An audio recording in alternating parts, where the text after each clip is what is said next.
Hello guys. तो आज हम लोग तैयार हैं यूपीएससी 2022 का जीएस का प्रीलिम्स पेपर देखने के लिए। अब हम लोग देखेंगे कि जीएस का प्रीलिम्स पेपर हम कैसे सॉल्व कर सकेंगे, और ये हम जो पेपर है ये हम रियल टाइम सिनारियो में सोच के सॉल्व करेंगे कि हम रियल टाइम सिनारियो में कैसे सोच कर कैसे सॉल्व कर सकते हैं। हो सकता है मुझे इसमें आपको समझाने के लिए थोड़ा टाइम लग जाए, पर जो मैं सोचूंगा इस क्वेश्चन को सॉल्व करने के लिए जब मैं एग्जामिनेशन में, वो मैं आपको बताना चाहूँगा कि वो कैसे करेंगे। देखिए, इससे पहले वाले वीडियो में आपको इंट्रोडक्शन दे रखा है कि मैंने कई बार प्रीलिम्स निकाला है, यूपीपीसीएस का, यूपीएससी का, बीपीएससी का, और मेरा 2 जगह सिलेक्शन ऑलरेडी हो चुका है 2 स्टेट सर्विसेज में, और यहाँ पे भी मैंने कई बार मेंस लिखा हुआ है। और इस वजह से मैं आप लोगों को ये बता सकता हूँ अच्छे से कि हम कैसे एक अच्छे मार्जिन से हम यूपीएससी का प्रीलिम्स का पेपर निकाल सकते हैं। अगर हम इन चीज़ों को देखें कि हमें क्या चीज़ों का ध्यान रखना है और क्या चीज़ों को से ही हम पेपर निकाल पाएंगे। देखिए, सबसे पहला जो पॉइंट है वो ये है कि हमें जो यूपीएससी का जो पेपर होता है उसमें नॉलेज इज़ द बॉस। अगर नॉलेज बॉस है उसमें कि भाई आपके पास नॉलेज है हर चीज़ की, तो आप उस चीज़ को नॉलेज के बेस पे करो। बट यूपीएससी का पेपर इतना लेंदी है और इतना जनरलाइज हो जाता है कभी कभी कि आप हर चीज़ को तो पढ़ नहीं सकते और हर चीज़ को याद नहीं रख सकते। हर चीज़ पढ़ी हुई चीज़ आपकी आ जाए तो ये बहुत बड़ी लक की बात है। और 100 ऑफ द क्वेश्चन तो आते नहीं, 40 ऑफ 50 क्वेश्चन आते हैं जहाँ पे आपको उसके सारे ऑप्शंस के बारे में थोड़ा पता हो सकता है, बट उससे ज़्यादा आप कॉन्फिडेंट होकर लगाना ज़्यादातर एस्पिरेंट्स के लिए मुश्किल हो जाता है। तो लोग जो कहते हैं कि इंटेलिजेंट गेसिंग और ये सब, मैं कहता हूँ कि वो नॉलेज बेस्ड गेसिंग है कि आपके पास नॉलेज है, उस नॉलेज के बेस पे आप एक अपना माइंडसेट बनाते हैं। उस माइंडसेट के आधार पे कुछ यूपीएससी आपको लिवरेज देता है कि कुछ गेस देता है, कुछ हिंट देता है। उस हिंट को पकड़ के हम इस पेपर को कर पाते हैं। अब इस पेपर को करने के लिए हम देखेंगे कि हम यूपीएससी क्या हमें हिंट्स देता है हर टाइप के पेपर्स में, और हम किस तरीके से उनको कर पाते हैं। जैसे यूपीएससी हर बार क्या आता है, हर यूपीएससी का काम है कि अभी के टाइम में आप जो कट ऑफ है उसको 95 से नीचे रखने का, जनरल के लिए जहाँ मैं बात कर रहा हूँ, और उसके अकॉर्डिंग ही जितने भी कैटेगरीज है उनका कि 95 से नीचे रखना है। तो अब उसे अगर वो बिल्कुल सिंपल पेपर कर देगा तो 140 130 चली जाएगी, जैसे स्टेट पीसीएस कई सारी उसमें जा रही हैं। तो उस टाइप से तो हम क्या कहते हैं यूपीएससी के पेपर को सॉल्व नहीं कर पाएंगे। तो इसीलिए यूपीएससी के पेपर को मॉडिफाई किया गया है। धीरे धीरे टाइम के साथ यूपीएससी अपने आप को इवॉल्व की है। तो लेट्स सी, हम देखते हैं कि यूपीएससी ने 2022 में अगर आप पेपर देने जाओ और किस माइंड के साथ दोगे तो आपका काफ़ी अच्छा पेपर होगा और आप इसमें काफ़ी अच्छा कर पाओगे। तो आज हम लोग केवल 10 क्वेश्चन का सेट लेके चलेंगे और उसके बाद धीरे धीरे मैं क्वेश्चन बढ़ाऊंगा। और मेरा ये टारगेट है कि हम आने वाले टाइम में हम सारे को लगभग पीआईक्यूज़ कर लें, और मैं बाद में पीआईक्यूज़ दिखाऊंगा। कई सारे यस के पीआईक्यू हैं उनको कंपाइल करके भी दिखाऊंगा कि भाई सेम टाइप का क्वेश्चन यूपीएससी सेम तरीके से पूछ रही है और हम लोग क्या कहते हैं उसको कर नहीं पाते, और वही हमारे एक जो इजी क्वेश्चन होता है वही गलत होने की वजह से हम आउट हो जाते हैं। जो हार्ड क्वेश्चन गलत होता है या अटेम्प्ट नहीं करते उसकी वजह से एस्पिरेंट कभी आउट नहीं होता, रादर देन उसकी वजह से आउट होता है जो एक नॉर्मल क्वेश्चन और एक जनरल क्वेश्चन होता है वो हम नहीं कर पाते। तो हम लेट्स सी गाइस, अब हम लोग आगे देखते हैं कि पहला क्वेश्चन कौन सा है और उसके अकॉर्डिंग ही हम लोग आगे आपके बात करेंगे। तो गाइस, अब इस क्वेश्चन में हम देखेंगे कि इस क्वेश्चन को हम लोग कैसे सॉल्व करेंगे। तो with the reference of Indian economy consider the following statement. तो पहला स्टेटमेंट है, if the inflation is too high RBI is likely to buy government security. दूसरा स्टेटमेंट है, if the rupees is rapidly depreciating RBI is likely to sell dollars in the market. Third है, if the interest rate in USA और European unions were to fall that is likely to induce RBI to bye dollars. अब देखिए, ये जो इसके option दिए हैं 1 2 2 3 1 3 1 2 3, तो ये ऑप्शन ज़्यादातर ये क्या कहते हैं कि इसमें हमें एक नेगेटिव ढूंढना है। इस क्वेश्चन का जो पूरा बेस बना है उस क्वेश्चन में एक नेगेटिव हमें वो ढूंढना है कि कौन सा ऑप्शन गलत है। अगर हम उस ऑप्शन को पकड़ लेंगे तो हमारा आंसर बहुत ईजिली निकल आएगा। और इसमें हमें क्या देखना है कि अब देखिए दूसरी चीज़ क्या है कि ये इकोनॉमी का क्वेश्चन है, तो आप यूपीएससी 2022 के पेपर में देखेंगे पूरे कि इकोनॉमी बहुत बेसिक से पूछी गई है और जो करंट भी है उसमें तो वो भी बेसिक से रिलेटेड ही है। तो अब आप इसको ध्यान से रखिए कि बेसिक कितना इंपॉर्टेंट है। ये बिल्कुल बेसिक सा क्वेश्चन है कि अगर आप पढ़ेंगे मनी के चैप्टर में तो कैसे हम उसको सॉल्व कर पाएंगे। लेट्स सी, आपने पढ़ा हुआ है, अगर आपने बिल्कुल पढ़ा हुआ है तो आप बिल्कुल सिंपल सा देख लेंगे कि अगर इन्फ्लेशन हाई होगा तो आरबीआई सिक्योरिटी सेल नहीं करता, सिक्योरिटी बाय नहीं करता, सिक्योरिटी सेल करता है। क्यों? क्योंकि उसका सिक्योरिटी सेल करता है तो मनी सक होती है मार्केट से, और क्या कहते हैं, इन्फ्लेशन को कंट्रोल किया जा सकता है। अगर वो बाय करेगा तो इन्फ्लेशन वो हो जाएगा, तो पहले ही ऑप्शन गलत हो जाता है। उसके साथ साथ अगर आप दूसरे ऑप्शन देखिए तो दूसरे ऑप्शन में एक ये वर्ड है रैपिडली डिप्रिशिएटिंग। हालांकि जो रैपिडली डिप्रिशिएटिंग है, इस वर्ड की वजह से क्या होता है कि कई बार आपको लगेगा कि ये बहुत ही एक्सट्रीम वर्ड है, ये भी गलत हो सकता है, बट आपको ऐसा नहीं देखना। अभी आपको सबसे पहले अपने नॉलेज, मैंने पहले ही बोला था कि नॉलेज आपका मेन किंग है, आपको पास कराएगा नॉलेज आपका। तो आपको पहले अपने बेसिक क्लियर होने चाहिए। अगर आपके बेसिक क्लियर हैं तो ये क्वेश्चन बहुत ही ईजिली किया जा सकता था। अब हम नेक्स्ट क्वेश्चन की ओर आगे बढ़ेंगे। जैसे इसका आंसर देखें तो बी है, बी आंसर का है 2 और 3। तो अभी नेक्स्ट आंसर अगर हम आगे बढ़ें और नेक्स्ट क्वेश्चन पेपर देखें तो ये देखिए, rapidly financing instrument and rapid credit facility are related to provisions of landing by which of the following. देखिए, ये जब क्वेश्चन देखा मैंने तो मेरे दिमाग में 2 चीज़ें आई। सबसे पहले तो ये मैंने पढ़ा था पहला वाला टर्म कि रैपिड फाइनेंसिंग इंस्ट्रूमेंट, ये कहीं मैंने द हिंदू में या इंडियन एक्सप्रेस में कहीं पढ़ा हुआ टर्म था, तो हमने इसको पढ़ा हुआ था, थोड़ा तो मेरे इसके लिए आइडिया था मेरे माइंड में। दूसरी चीज़ क्या है कि अब इसमें 2 चीज़ें हैं। आप पहली चीज़ ये है कि इसका सेम PYQ आया था गोल्ड रिजर्व ट्रांचे करके, तो उसका भी ऑप्शन वही सेम था जो इस क्वेश्चन का आंसर है। तो आप देखिए कि मतलब यूपीएससी ने जस्ट पहले भी बिल्कुल सेम इसी टाइप का क्वेश्चन ड्राफ्ट किया था और सेम उसी को रिपीट किया है अलग फॉर्म में। तो हमें इसीलिए PYQ लगाने हैं, PYQ इसीलिए बॉस है। क्यों? क्योंकि PYQ आपको सही डायरेक्शन देते हैं। अब दूसरी चीज़ देखिए कि अगर आपको इस क्वेश्चन को लगाना, आपने मान लीजिए पहली बार देखा इस क्वेश्चन को, आपको समझ में आया, थोड़ा अपने चीज़ों को, हर नीचे के जो ऑप्शंस हैं, Asian development bank, IMF, UNEP, FI, ठीक है, या वर्ल्ड बैंक, ठीक है। अब ये चारों ऑप्शन आपने पढ़ रखे, इनके बारे में थोड़ा तो पढ़ रखा होगा, अगर आपने बेसिक्स पढ़ा है तभी आप एग्ज़ाम देने आए। तो आप इस ऑप्शन को कैसे क्लियर करेंगे? देखिए, पहला और जो डी ऑप्शन है, जो एशियन डेवलपमेंट बैंक है और वर्ल्ड बैंक, अगर आप इन दोनों को देखें तो दोनों का काम बिल्कुल सिमिलर लेवल पे है। इनका रीज़न अलग है पर काम बिल्कुल सिमिलर है। तो अब जब काम सिमिलर है तो ये दोनों ऑप्शन में एक ऑप्शन हो दूसरा ऑप्शन ना हो तो ये बहुत मुश्किल हो जाएगा, ठीक है। और जो क्या कहते हैं, जो फाइनेंसिंग इंस्ट्रूमेंट है वो किससे रिलेटेड है? ज़्यादातर BOP से रिलेटेड है, या आपको तुरंत कैश की रिक्वायरमेंट है, या अपने यहाँ मतलब मनी प्रॉब्लम है। तो मनी प्रॉब्लम रिलेटेड प्रॉब्लम कौन देखता है? आपका IMF। तो IMF देखता है। तो उस हिसाब से आप जब देखेंगे तो IMF आपका राइट आंसर हो जाएगा।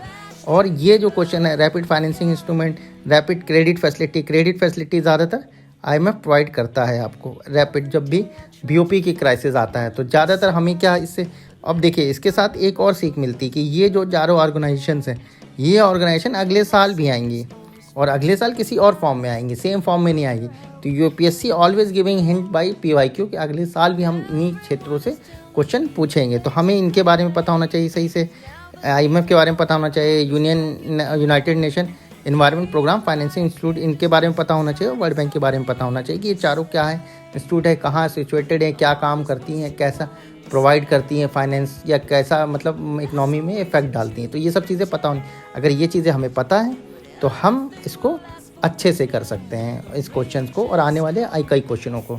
अब इसके बाद हम लोग नेक्स्ट क्वेश्चन की ओर आगे बढ़ते हैं। तो नेक्स्ट क्वेश्चन क्या है कि with reference to G20 common framework, अगर आप G20 कॉमन फ्रेमवर्क देखें तो उसके बाद ये हाल ही बहुत देखिए, ये करंट में बहुत ज़बरदस्त न्यूज़ में था G20, और G20 के बारे में आपको पता होना चाहिए। इसीलिए है कि करंट से रिलेटेड क्या है G20। अगर आप देखें सिलेबस में तो इंटरनेशनल रिलेशन में G20 हो गया, G4 ग्रुप हो गया, G5 हो गया, G7 हो गया, G8 हो गया, ये सारे जो ग्रुप हैं आपके, शार्क हो गया, आसियान हो गया, ये सारे ग्रुप हमेशा से पूछे जाते हैं UPSC में। तो आपको इन ग्रुपिंग्स के बारे में पता होना चाहिए। मर्कोसुर हो गया, तो ये सारी ग्रुपिंग्स के बारे में आप थोड़ा आइडिया होना चाहिए। अगर आप जा रहे हैं तो उस टाइप आपको अच्छे से ब्रशअप होना चाहिए। तो जब आप देखेंगे it is initiative endorsed by G20 together with Paris Club. अब देखिए, जब ये क्वेश्चन आया तो मुझे पेरिस क्लब के बारे में बिल्कुल आइडिया नहीं था कि ये पेरिस क्लब के साथ कैसे क्लब है, क्या क्लब है कि नहीं है। दूसरा क्या है, it is initiative to support low income countries with unsustainable डेब्ट। तो ये जो दूसरा पॉइंट था, ये दूसरा पॉइंट तो बिल्कुल सही था, क्योंकि ये पॉइंट्स बिल्कुल मतलब एक जनरलाइज पॉइंट है। आदमी को लग रहा है कि अगर G20 का कॉमन फ्रेमवर्क होगा तो किस लिए बना होगा, तो ये बहुत जनरलाइज। तो इसके साथ तो मैंने B को तो पहले करेक्ट कर दिया। अब मेरे ये ऑप्शन और ये ऑप्शन, ये दोनों तो ख़त्म हो गए। अब मुझे चूज़ करना था कि 1 है कि नहीं है। तो अब मैंने मतलब ये थोड़ा 50-50 था, क्वेश्चन करना था। जब आप 50-50 पे पहुंच जाए, अगर आपका 50-50 अगर आपका है तो आपको वो क्वेश्चन ज़रूर से ज़रूर अटेम्प्ट करना है। 50-50 अगर है आपके पास तो आप उस क्वेश्चन को ज़रूर से ज़रूर अटेम्प्ट करिए। फिर मुझे लगा कि इस टाइप के क्वेश्चंस में अगर ये दिया है G20 का है, और कितना याद रहेगा भाई कि पेरिस क्लब में है कि नहीं, इतनी चीज़ें तो आप याद नहीं कर सकते। तो यूपीएससी इन चीज़ों को बहुत कम ट्विक करती है जो आपकी पढ़ी हुई चीज़ें हैं उसको चेक करती है, नॉलेज की वो चीज़ें उन्होंने कहीं गलत तो नहीं की। तो यूपीएससी का बहुत ज़्यादा फोकस रहता है कि जो मेन है उसकी डेफिनेशन है वो चेंज कर देगा आपस में। तो ये सब चीज़ें करता ताकि उसको नॉलेज है कि नहीं ये पता करना होता। तो हमने इसको सी लगाया था, इसका राइट आंसर भी सी था। और उसके बाद नेक्स्ट हम जाते हैं नेक्स्ट क्वेश्चन में। अब नेक्स्ट क्वेश्चन आता है फिर से इंडियन इकोनॉमी के रिलेटेड है। देखिए ये जो क्वेश्चन है बिल्कुल बेसिक्स का क्वेश्चन है। आप जब अगर इकोनॉमी पढ़ोगे अपनी, तो इकोनॉमी में आपको नॉमिनल एक्सचेंज रेट और क्या कहते हैं रियल इफेक्टिव एक्सचेंज रेट, ये आपको पढ़ने को मिलेंगे ही मिलेंगे, और ये आपको अच्छे से पढ़े होने चाहिए, ठीक है, तभी आप इसको क्वेश्चन को कर पाओगे। अगर आप देखें दूसरा इसके ऑप्शन को देखें, तो ऑप्शंस में हमें फिर से वही काम करना है, एक हमें नेगेटिव टर्म ढूंढनी है। अगर वो नेगेटिव टर्म मिल जाएगी हमारा ऑप्शन सॉल्व हो जाएगा। अगर हम इसको देखें नेगेटिव टर्म ढूंढनी है, देखिए हमने आंसर यहाँ पे दिया है कि नेगेटिव टर्म मतलब कैसे आंसर निकाला हमने। तो हमने जब पढ़ा कि an increase in nominal effective exchange rate indicates the appreciation of rupees. देखिए आपको एक नेगेटिव टर्म देखनी है, पर आपको एक और चीज़ भी ध्यान रखनी होगी कि किसी भी क्वेश्चन में मोस्ट सूटेबल आंसर होना चाहिए। मोस्ट सूटेबल मतलब कि आपको चारों ऑप्शन पहले रीड करने हैं, या तीनों ऑप्शन जो भी जितने भी ऑप्शन दिए उसको सही से रीड करना होता है। कई बार क्या होता है एस्पिरेंट पहला ऑप्शन देखते हैं उनको लगता है ये तो सही है, पर उससे मोस्ट अप्रोप्रिएट नीचे होता है ऑप्शन, उसको वो रीड करना भूल जाते हैं, उसकी वजह से अपने मार्क्स गवा बैठते हैं। तो अगर हम देखें पहला वाला देखें an increase in nominal effective exchange rate. अब नॉमिनल इफेक्टिव एक्सचेंज रेट क्या होता है, indicate the appreciation of rupees.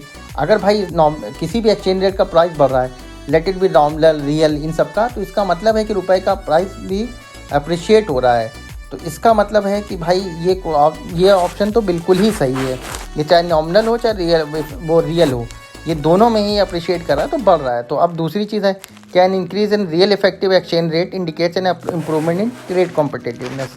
देखिए ऐसा कोई पहले बात तो मतलब कोई रिलेशन नहीं है कि ट्रेड कॉम्पिटिटिवनेस बढ़ेगी। क्यों? इसके दो रीज़न हो सकते हैं। क्यों? क्योंकि अगर आपका जैसे रील बढ़ रहा है तो हो सकता है कि पैसे की वैल्यू अप्रिशिएट हो रही हो, और पैसे की वैल्यू अप्रिशिएट हो रही है, इसका मतलब आपका ट्रेड मतलब क्या कहते हैं जो एक्सपोर्ट होता है वो कमज़ोर हो जाता है, इम्पोर्ट आपका महंगा हो जाता है। तो इन सब चीज़ों की वजह से क्या होता है कि कोई ज़रूरी नहीं कि आप ट्रेड कॉम्पिटिटिवनेस आपकी इंक्रीज़ हो या ना हो, और यही क्वेश्चन हमें पकड़ना था। और जब हम ये पकड़ेंगे तो हमारा आंसर आ जाएगा 1 और 3, और इसका सही है। आप देखिए थर्ड वाला भी पढ़ लेते हैं, क्योंकि मैंने कहा है ना थर्ड वाला भी पढ़ना ज़रूरी है। An increasing trend in domestic inflation relative to inflation in other countries is likely to cause an increasing divergence between near and rear. अब देखिए इसका मतलब है कि अगर कोई डोमेस्टिक इन्फ्लेशन है वो क्या कहते हैं किसी अदर देश के साथ हम देखेंगे तो हम क्या करेंगे, उनके बीच में नीयर और रीयर के बीच में बहुत डाइवर्जन आ जाएगा। तो ये बिल्कुल सही पॉइंट है, और इसको फिर हम आगे सही करके percentage of inflation index bond IIB। अब देखिए IIB है जो, तो इन्फ्लेशन इंडेक्सिंग बॉन्ड। अब इसका मतलब क्या है कि सरकार ऐसे बॉन्ड जो इन्फ्लेशन को इंडेक्स करते हुए, क्या अगर इन्फ्लेशन बढ़ रहा है तो आपका रिटर्न बढ़ेगा, इन्फ्लेशन घट रहा है तो इन्फ्लेशन को टारगेट करने के लिए जो बॉन्ड्स गवर्नमेंट रिलीज़ करती है उनको हम IIB कहते हैं। तो आपको एक जनरलाइज इसका आइडिया तो होना चाहिए। अगर आपने नहीं पता तो आप इसके टर्म्स को बहुत आराम से डिराइव कर सकते हैं, अगर आपने बैक नॉलेज आपके पास अच्छी है, अगर आपके पास बैक माइंड में नॉलेज चल रही है। तो देखिए ये वाले भी जो ऑप्शंस हैं वो भी बिल्कुल सेम है कि इसमें हमें एक नेगेटिव ढूंढना है। अगर हम नेगेटिव ढूंढ ले गए तो हमें ऑप्शंस मिल जाएगा। तो हम पहले ढूंढते हैं, पहला ऑप्शन पढ़ते हैं कि government can reduce the coupon rates on it's borrowing by way of IIB। तो गवर्नमेंट ऑब्वियसली सी बात है किसी का भी कूपन रेट बढ़ा सकती है, घटा सकती है, ये उसके हाथ में है। दूसरा क्या है कि IIB provides protection to the investor from uncertainty regarding inflation. जाहिर सी बात है ये इन्फ्लेशन को अगर इंडेक्स करके दे रहा है तो इन्फ्लेशन को टारगेट कर रहा है, तो इससे क्या है कि जो इन्फ्लेशन को लेकर अनसर्टेनिटी है उनके बीच में, इन्वेस्टर्स के बीच में, वो कम हो जाएगी। इसीलिए इन्फ्लेशन को ही रोकने के लिए ये इंडेक्स बॉन्ड लाए जाते हैं। तो ये जाहिर सी बात है, इस अनसर्टेनिटी को कम करेंगे तो ये भी ऑप्शन सही हो जाएगा। थर्ड वन है the interest received as well as capital gain on IB are not taxable. अब अगर देखिए आप बिल्कुल, आप तीनों पॉइंट्स हैं, आपको 2 पॉइंट्स आते हैं, इसमें नहीं पता चला कि कौन सा पॉइंट गलत होगा, क्योंकि एक ही पॉइंट गलत हो सकता है मैक्सिमम। आप देखें तो तीसरा पॉइंट में क्या लिखा है कि the interest received as well as capital gain are not taxable. क्या ऐसा हो सकता है कि गवर्नमेंट सारे बॉन्ड्स पर टैक्स ले रही हो, इसी बॉन्ड पे ना ले, सिंपल सा इसी बॉन्ड पे ना ले, या इतना इंपॉर्टेंट ये बॉन्ड है? ऐसा तो है नहीं कुछ। और जो इंटरेस्ट रेट है प्लस उसके कैपिटल गेन से किसी पे भी टैक्स ना ले, टैक्सेबल, क्योंकि बॉन्ड्स आर नॉट कि ये 1 लाख 2 लाख का होगा। बॉन्ड्स आर लाइक कि मतलब करोड़ों के भी बॉन्ड्स हो सकते हैं, अरबों के भी बॉन्ड्स हो सकते हैं। तो दे हैव, मतलब गवर्नमेंट को बहुत ज़्यादा टैक्स रेवेन्यू कलेक्ट होता है इससे, तो वो क्या उसको नहीं गेन करेगी, उसको तो पक्का उसको लेगी। तो इसका मतलब है कि ये वाला ऑप्शन आपका गलत हो जाएगा और आपका जो ऑप्शन आ जाएगा ए, और यही इसका राइट आंसर है। और जब आपको की आएगी आप देख लीजिएगा, इसमें राइट आंसर आपको ए ही मिलेगा। उसके बाद हम अगर नेक्स्ट में आते हैं तो with the reference of foreign owned e-commerce firms. तो सबसे पहले बात यहाँ पे कुछ चीज़ें आपको हमेशा देखिए, कोई भी क्वेश्चन सॉल्व करें, इस क्वेश्चन में आपको खास बात क्या है कि आपको कुछ की टर्म्स हैं। फॉरेन ओन्ड ई-कॉमर्स, जो ई-कॉमर्स होती है, उसके साथ साथ जो फॉरेन जिनको ऑन करता है, लाइक हो गया अमेजन ने जैसे हो गया, या फ्लिपकार्ट हो गया, अभी इसको फॉरेन बेस्ड कंपनियों ने ओन कर लिया है। तो अब क्या होगा इसके बाद, operating in India which of the following statement is करें। देखिए इकोनॉमी में एक और चीज़ है कि ये जो बहुत टाइम से आम कॉमन लाइफ में जुड़ी हुई थी, तो ये कॉमन लाइफ से जुड़े हुए क्वेश्चन होते हैं जो आम नागरिकों को मतलब इम्पैक्ट डालते हैं उनके ऊपर। तो वो क्वेश्चन यूपीएससी फ्रेम जरूर से ज़रूर करती है। तो उन न्यूज़ को भी आपको करंट अफेयर में देखने की ज़रूरत है। तो अब देखिए इसके स्टेटमेंट पढ़ते हैं। They can sell their own goods in addition to offering their platform as market places. ठीक है, दूसरा क्या है कि the degree to which they can own big sellers on their platform is limited. तो देखिए पहला क्या है कि इन्होंने बोला कि अपना गुड्स वो इन एडिशन मतलब अपने प्लेटफॉर्म पे ही बेच सकते हैं। इसके लिए गवर्नमेंट ने, देखिए ये क्वेश्चन आप तभी कर सकते हैं सबसे पहली बात जब आपको दोनों ऑप्शन अच्छे से आते हों। और क्योंकि इन दोनों ऑप्शन में क्या है कि आपको एक ऑप्शन नहीं आता तो आप इसको निकालना बहुत मुश्किल हो जाता है, आपको 50-50 खेलना पड़ता है कि 50-50 होगा नहीं होगा। अगर आप एक ऑप्शन एलिमिनेट कर पाएँ तब तो सही है, अगर आप इसको नहीं कर पाते दोनों ऑप्शन एलिमिनेट, तो ऐसे क्वेश्चन अटैम्प्ट नहीं करने चाहिए। पर अगर देखिए मैंने जैसे इसमें क्या था कि ये वाला ऑप्शन बिल्कुल सही था, the degree to which they can own big sellers on their platform is limited, क्योंकि इनको लिमिटेड कर दिया था कि भाई आप दे कैन ओन बिग, मतलब बिग सेलर्स को आप लिमिटेड कर दोगे। ऐसा है कि छोटे मार्केट सेलर्स को भी अपने प्लेटफॉर्म पे जगह देने के लिए गवर्नमेंट ने ये लाया था रूल। तो ये सही हो गया, तो ये और ये तो सही होंगे, ये और ये फिर से गलत हो गए। तो जब ये गलत हो गए तो उसके बाद क्या है, दे कैन, पहला ऑप्शन देखा कि they can sell own goods in addition to offering their platform as market place है, तो अपने मार्केट प्लेस पे ही अपने प्रोडक्ट को बेच पाएंगे। तो ये गवर्नमेंट ने इसको रोक दिया था।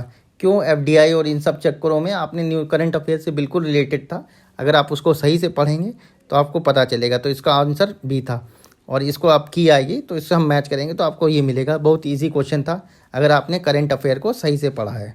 फिर चलते हैं नेक्स्ट क्वेश्चन की ओर। अब देखिए नेक्स्ट क्वेश्चन है, ये बहुत ही अच्छा क्वेश्चन है। क्यों? क्योंकि इसमें एलिमिनेशन मेथड पूरी तरीके से काम करता है और बहुत बढ़िया तरीके से काम करता है। अब आप देखिए इन सब ऑप्शंस में क्या होता है, हमें इन सब ऑप्शंस में ये जो ऑप्शन दिए हुए हैं, एक ऑप्शन ऐसा पकड़ना होगा जो कि गलत है और वो बाकी सारे ऑप्शंस में होगा, एक में नहीं होगा। जब वो ऑप्शन होगा तो हम उससे आंसर निकाल लेंगे। अब जैसे देखिए इन्होंने पहला क्वेश्चन जैसे हम चलिए पढ़ते हैं, विच of the following activities constitute real sector in economy. तो रियल सेक्टर क्या होता है, सबसे पहली बात तो ये हमें पता होना चाहिए इकोनॉमी में कि रियल सेक्टर होता क्या है। अगर आपको किसी भी उसमें पता हो तो रियल सेक्टर वो होता है जिसमें कंस्ट्रक्शन हो रहा हो बिल्डिंग का, ज़मीन एक्वायर हो रही और लैंड रिलेटेड एक्विजिशन हो रहा हो, लैंड का रिफॉर्म हो रहा हो, तो ये सब चीज़ें रियल सेक्टर्स में आती हैं। अब देखिए फार्मर हार्वेस्टिंग देयर क्रॉप्स, तो रियल सेक्टर से रिलेटेड है। क्यों? क्योंकि इसमें लैंड इन्वॉल्व है। दूसरा क्या है, textile mill converting raw cotton into fabrics. तो टेक्सटाइल मिल्स क्या कहते हैं, कन्वर्टिंग रॉ कॉटन। अब टेक्सटाइल मिल कहाँ बनी होगी, किसी लैंड पे बनी होगी, वो क्या कहते हैं उससे रियल सेक्टर में वो कर रही है। तीसरा ऑप्शन क्या है, commercial bank lending money to trading company. अब भाई ये कमर्शियल बैंकिंग कोई ज़रूरी नहीं है कि किसी लैंड पे ही बनी हो या कुछ बनी हो सकता है किसी जगह मतलब आपके किराए पे हो या मतलब ऑनलाइन आजकल मार्केट हो गया है तो उससे चल रही है, तो ये बिल्कुल ही ऑप्शन गलत हो जाएगा। और इस ऑप्शन को अगर हम 3 को देखें और 3 को देखें तो ये ऑप्शन गलत, ये ऑप्शन गलत और ये ऑप्शन गलत। हमारे पास बस एक ऑप्शन बचता है 1 एंड 2। अगर इस ऑप्शन को अगर हमने निकाल लिया तो ये सबसे ईजी क्वेश्चन है, इसका आंसर निकालना बहुत ईजी है 1 एंड 2। और यूपीएससी ऐसे क्वेश्चन आजकल बढ़ाता जा रहा है ताकि एग्जामिनर्स में ताकि बहुत आराम से पता लगा सके कि लड़के का माइंड और फ्रेमवर्क कैसा काम कर रहा है, क्या उसे हर चीज़ की नॉलेज है या उसको जनरलाइज नॉलेज अच्छी है कि नहीं है। तो ठीक है, तो इसके बाद हम नेक्स्ट ऑप्शन की तरफ चलते हैं। तो नेक्स्ट है क्वेश्चन की indirect transfers, the which of the following situation best reflect indirect transfer. देखिए हर साल यूपीएससी है ना, ये क्वेश्चन ऐसा ज़रूर पूछ रही है जिसमें कि उसको डेफिनेशन पूछती है। लाइक एक साल कभी पूछा था सोशल कैपिटल क्या है, और मतलब ऐसे लगातार एक डेफिनेशन पूछती रह रही है। तो हमें इन सब चीज़ों को ध्यान से देखने की ज़रूरत है कि जिन चीज़ों की डेफिनेशन है उनको हमें थोड़ा अच्छे से, अगर इंपॉर्टेंट डेफिनेशन उनको पढ़ने की ज़रूरत है। तो indirect transfer often talk about in media recently with reference to India.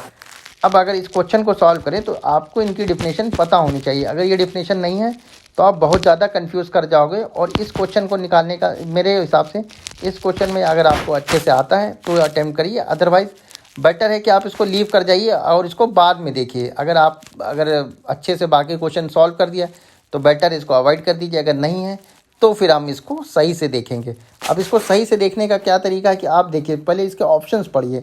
N Indian company investing in the foreign enterprises and paying taxes to the foreign country on the profit arising out of investment. Second है foreign company investing in India and paying taxes to the country of its base to the on the profit arising out of its investment. तो ये जो है base erosion profit shifting है, तो ये तो इसका मतलब नहीं हो सकता। अब देखिए तीसरा हो सकता है, एक Indian company purchase tangible assets in the foreign country and sell asset after their value increases and transfer their proceeds to India. अब इंडियन कंपनी है तो इंडियन कंपनी तो होगी नहीं, तो दोनों ऑप्शन ये कट गए। अब आपके पास आता है फॉरेन कंपनी, तो foreign company transfer shares and such shares derive their substantial value from asset located India. तो ये इसका ऑप्शन सही है।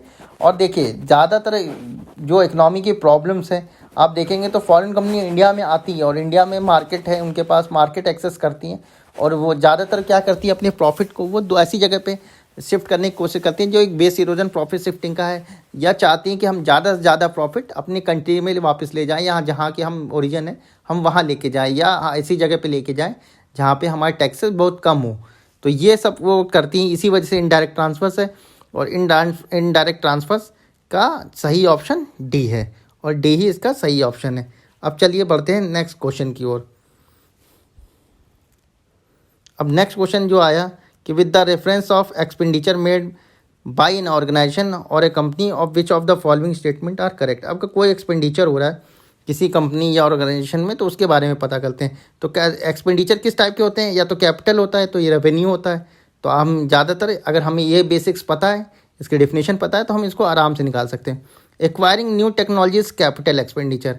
तो देखिए कैपिटल एक्सपेंडिचर की अगर आपको बिल्कुल डेफिनेशन पता है तो ये बिल्कुल ही इजी क्वेश्चन है, इसको हम टिक कर सकते हैं कि हाँ ये सही है। फिर अब देखिए दूसरा ऑप्शन है डेप्ट financing is considered capital expenditure while equity financing is considered revenue expenditure.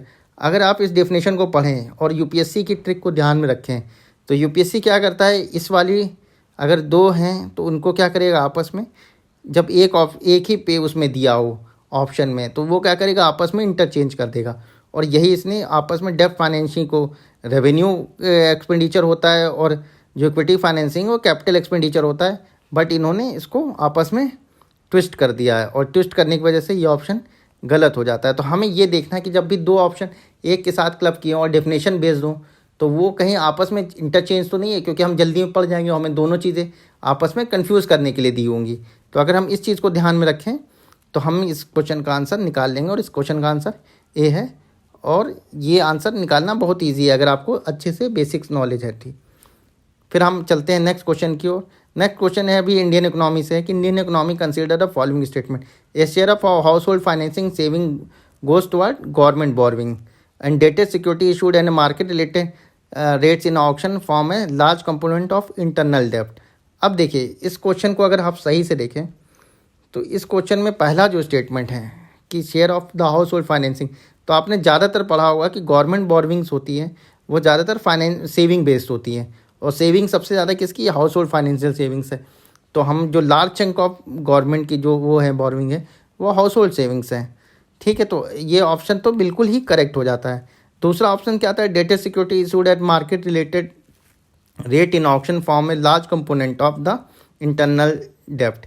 अब देखिए लार्ज कंपोनेंट कह रहा है, ये लार्जेस्ट नहीं कह रहा है, ये चीज़ आपको ध्यान में रखनी है। लार्जेस्ट मतलब सबसे बड़ा, लार्ज कंपोनेंट मतलब कि एक बड़ा कंपोनेंट बनाता है। अब देखिए किसी भी अगर कंपोनेंट में लार्ज देखना हो ना, तो मान लीजिए आपका कोई 3 शेयर हो गए, तो वे 40% हो गया, एक 39% हो गया, और बचा हुआ 21% हो गया। तो जो 39% है ना वो भी एक लार्ज कंपोनेंट है। तो अगर ये लार्ज कंपोनेंट है तो हाँ भाई डेप्ट सिक्योरिटी लार्ज कंपोनेंट है। तो इस हिसाब से ये दोनों ऑप्शन सही हो जाते हैं। तो हमें इन वर्ड्स के साथ भी देखना है कि लार्ज है कि लार्जेस्ट है। कई लोग इसको इसमें क्वेश्चन को इसलिए गलत कर गए कि लार्जेस्ट कंपोनेंट समझ रहे थे। अगर लार्जेस्ट कंपोनेंट होता तो माइट भी इसका ऑप्शन हो सकता है ट्विक किया होता, बट इसको लार्ज कंपोनेंट दिया है। तो ये बहुत ही जनरलाइज स्टेटमेंट है, और जब ये स्टेटमेंट जितनी ही जनरलाइज होती है उतना ही ज़्यादा चांसेस होते हैं उसके सही होने के लिए। तो अगर आपने इसको पढ़ा है ढंग से और आपने इसको देखा है तो आप इसको क्वेश्चन को बड़े आसानी से कर सकते थे। और फिर हम चलते हैं आगे नेक्स्ट क्वेश्चन की ओर। अब देखिए हम इन्वायरमेंट इकोनॉमी के क्वेश्चन कर चुके हैं, और अब हम पॉलिटी के भी 1-2 क्वेश्चन देखेंगे। तो पॉलिटी के क्वेश्चन क्या है, पॉलिटी के लिए देखिए बेसिक रिसोर्स है लक्ष्मीकांत। अगर आप बेसिकली प्रीलिम्स के लिए उसको कई बार पढ़ेंगे तो हो सकता है कि 15 क्वेश्चन में आपको 10 क्वेश्चन उससे मिले लक्ष्मीकांत से, पर वो 10 क्वेश्चन आप अच्छे से कर पाओगे तो, और 15 बाकी के जो 5 क्वेश्चन में 2 या 3 आप मतलब एनसीईआरटी बेसिक से कर पाओगे, और 1-2 क्वेश्चन आपके करंट अफेयर से होते हैं। और हर 15 क्वेश्चन में 15 करना नियरली इम्पॉसिबल होता है किसी भी मतलब एस्पिरेंट के लिए कि 15 उसको पूरे आते हों। वो दिन भर केवल पॉलिटी तो पढ़ेगा ही नहीं, बाकी सब्जेक्ट भी पढ़ेगा। तो इस हिसाब से अगर 15 में वो 12 क्वेश्चन भी सही कर ले गया, और जिसमें से लक्ष्मीकांत से सीधा 10 क्वेश्चन आ रहा है, तो आप आउटपुट रेशियो देखो कितना हाई है लक्ष्मीकांत का। तो आपको बेसिक्सली उस पर मतलब करना है। और आने वाले वीडियोस में मैं ये भी बताऊंगी पॉलिटी हो गया या इकनॉमी हो गया, या वहाँ से किस किस पार्ट से हमें क्वेश्चन को कलेक्ट करना है, जिससे कि हमें पता चले कि कौन से पार्ट को ज़्यादा पढ़ना है, कौन से पार्ट को कम पढ़ना है, जिससे कि हम आगे कर सकें क्वेश्चन को सॉल्व अच्छे से। अब देखिए पहला स्टेटमेंट इसमें पढ़ते हैं। देखिए सबसे पहले तो अगर ऑप्शन देख लें इसके, तो ऑप्शन में फिर वही है नेगेटिव वाला कंसेप्ट कि एक नेगेटिव पकड़ना है। अब इस नेगेटिव को कैसे पकड़ेंगे, देखिए तो अब इसमें कुछ पॉलिटी के भी टर्म होते हैं कि बहुत सारे, सबसे पहला टर्म होता है कि कॉन्स्टिट्यूशन डिफाइन नहीं करता बहुत सारी चीज़ों को। तो हम अगर देखें, और इसमें पहला ऑप्शन दिया हुआ है कि a bill amending the constitution require a prior recommendation of the president of India. ठीक है, पहला ऑप्शन पढ़ा, अभी हम मानते हैं इसको सही है गलत आगे देखते हैं। चलिए, when a constitution amendment bill is presented to the president of India, it is obligatory to the president of India to give his her assent. दूसरा क्वेश्चन मतलब तीसरा ऑप्शन देखते हैं, a constitution amendment bill must be pass by both of the Lok Sabha and Rajya Sabha by special majority and there is no provision for joint sitting. देखिए ये तीनों fact based question है। अब ऐसे क्वेश्चन आ जाए तो आपको इसमें जनरलाइज आंसर, क्यों, क्योंकि पॉलिटी में बहुत एक्सट्रीमिस्ट चीज़ें भी हो सकती हैं पॉलिटी में, क्यों, क्योंकि इफ़ एंड बट्स लगते हैं, उसमें कई सारे अपवाद लगते हैं, तो इस वजह से इसमें सही हो सकती है। अगर आपको फैक्ट बेस आता है तो आप कर पाओगे, नहीं आता है तो इसको करना बहुत ही मुश्किल है। वैसे अगर आप देखा जाए तो पहला बहुत ही बेसिक सा क्वेश्चन है कि bill amending the constitution is not required for prior recommendation. तो जब भी 3 टाइप के जो बिल होते हैं, मनी बिल, ऑर्डिनरी बिल और कॉन्स्टिट्यूशन अमेंडमेंट बिल, उनको हमें पता होना चाहिए कि उनकी क्या प्रोसीजर है और कैसे हमें पता होना चाहिए। तो यही उस चीज़ को जानने की कोशिश करिए। पार्लियामेंट चैप्टर में आपको बहुत ईजिली मिल जाएगा, आप इसको पढ़िए। बहुत इंपॉर्टेंट क्वेश्चन है ये, और बहुत ही इंपॉर्टेंट चैप्टर भी है पार्लियामेंट। तो उस क्वेश्चन में अगर आप देखेंगे तो आपको मिल जाएगा और ईजिली आप इस क्वेश्चन को कर पाओगे। तो ये क्वेश्चन बहुत ही ईजी था। तो उसके बाद हम नेक्स्ट क्वेश्चन की ओर बढ़ते हैं, और वो शायद हो सकता है हमारा लास्ट क्वेश्चन हो। इसके बाद हम नेक्स्ट अपने वीडियो में आगे सारे क्वेश्चन सॉल्व करेंगे। तो जैसे कि देखा है, इसमें पहला ऑप्शन बता रहा है the constitution of India classify the minister into 4 rank with cabinet minister, minister of state with independent charge, ministry of state and deputy minister. Second option पढ़ते हैं, the total number of ministers in the union government of including the prime minister shall not exceed 15% of total number of members in Lok Sabha. देखिए पहला ही option मैंने बोला ना कि constitution बहुत ज़्यादा डिफाइन नहीं करती चीज़ों को। क्या आपको लगता है कि जब कॉन्स्टिट्यूशन बन रहा होगा तो ये सब उन्होंने डिसाइड किया होगा कि यार का कैबिनेट मिनिस्टर भी होना चाहिए, मिनिस्ट्री ऑफ स्टेट भी होना चाहिए, इंडिपेंडेंट चार्ज भी होना चाहिए, मिनिस्ट्री ऑफ स्टेट एंड और मतलब डिप्टी मिनिस्टर, ये सब होने चाहिए, इतने टाइप के मिनिस्टर्स होने चाहिए। क्या लगा होगा? ये तो कॉन्स्टिट्यूशन डिफाइन करने वाली चीज़ ही नहीं है। लॉ को मेकर उन्होंने, कॉन्स्टिट्यूशन असेंबली के जो मेंबर्स थे उन्होंने ये सब लॉ मेकर्स पे छोड़ा था, क्यों कैसे आगे पॉलिटी को बढ़ाएंगे। उन्होंने एक बेसिक फ्रेमवर्क बनाने की कोशिश की थी। तो ज़्यादातर टाइम जब भी लिखा हो कि constitution of India classify, define और ऑब्लिगाइड, ये बहुत सारे टर्म होते हैं, तो ये सारे टर्म गलत होते हैं। तो अगर हम इस क्वेश्चन को काट दें, और दूसरा वाला है ये वाला आपका 69 है, अमेंडमेंट एक्ट है, अगर आप इसको पढ़े हों धीरे से तो आपको पता चल जाएगा कि इसका ऑप्शन बी सही है। और हम देखें इसका ऑप्शन अगर क्या है तो हमें पता चलेगा इसका ऑप्शन बी ही है। तो अब हम आगे चलते हैं, और ये हमारा आज का स्लाइड शो एंड हो गया। हम इसके बाद अब आगे नए चैप्टर में सी सेट के बारे में बताएंगे। तो नेक्स्ट वीडियो में सी सेट का लाऊंगा, जिसमें सी सेट के लिए देखिए मैंने देखा कि बहुत सारे बंदों का 100+ आ जाता है GS1 में, पर सी सेट में 67 लाना आज के टाइम में बहुत मुश्किल हो रहा है। तो मेरे हिसाब से क्या कहते हैं, अगर आप सी सेट के लिए मेहनत करें मेरे साथ, तो आप सी सेट में कम से कम 80 मार्क्स तो ले ही आएंगे। और सी सेट मेरा, मैं बता दूं, मैं आपको मार्कशीट भी दिखा सकता हूं अपनी कई सारी। सी सेट में मेरे हमेशा से आज के टाइम में भी 100+ रहे हैं, और पहले के टाइम में जब मैं पहले देता था 2017-18 इस टाइम दिया था तो मेरे 160+ भी आए हुए हैं। तो मुझे सी सेट के बारे में भी अच्छी नॉलेज है, तो मैं उनके बारे में बता दूंगा। और आने वाले टाइम में हम क्या कहते हैं, other than economy, polity, environment, science and tech, इन सब के क्वेश्चन को भी सॉल्व करने की कोशिश करेंगे। और देखिए इन क्वेश्चन को सॉल्व करेंगे आप हमारे साथ, तो आपको ज़्यादा से ज़्यादा आउटपुट मिलेगा। तो ठीक है गाइस, अब मैं इसके साथ ही अपना वीडियो बंद करता हूँ। इस चैनल को लाइक एंड सब्सक्राइब करिए, और ज़्यादा से ज़्यादा इसको शेयर करिए, ताकि देखिए शेयर जब बढ़ेगा तो मुझे मोनेटाइजेशन ज़्यादा, तो इन सब चीज़ों की खुशी होगी कि आप क्या कहते हैं मेरी चैनल से कुछ फ़ायदा उठा पाए। ये जो मेरी नॉलेज है ये एक दिन की नॉलेज नहीं, ये 10 साल की बहुत ही एकम्युलेटिव नॉलेज है। मैंने बहुत सारी चीज़ों से एक्सपीरियंस लिया है, खुद सीखा है, बहुत सारी चीज़ें इवॉल्व की हैं।